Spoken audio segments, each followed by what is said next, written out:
কুম্ভে কুম্ভের তো এখন অমৃত স্নানটা শেষ হয়ে গেছে।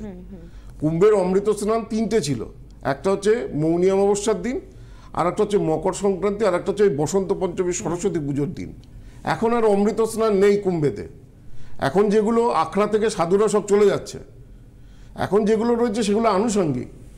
এই আমি গিয়েছিলাম প্রয়াগ থেকে আমি ত্রিবেণী সঙ্গমের জল এবং মাটি নিয়ে এসেছি।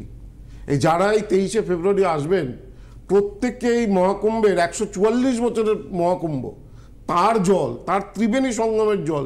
ত্রিবেণী অনেকে তো নদীর পাড়ে স্নান করে দিচ্ছে, সেটা ত্রিবেণী সঙ্গম নয়, বোটে করে যেতে হয় মাঝখানে। সেখানে দাঁড়িয়ে আমরা জল নিয়ে এসেছি এবং সঙ্গমের মাটি নিয়ে এসেছি।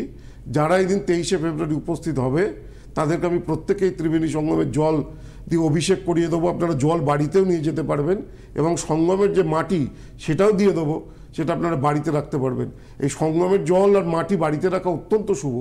আমি তো একটা রূপোর কৌটো বানিয়ে নিয়েছি, তার মধ্যে জলটা রেখে দিয়েছি। বছরের পর বছর, জেনারেশনের পর জেনারেশন এই জলটা বাড়িতে থাকবে।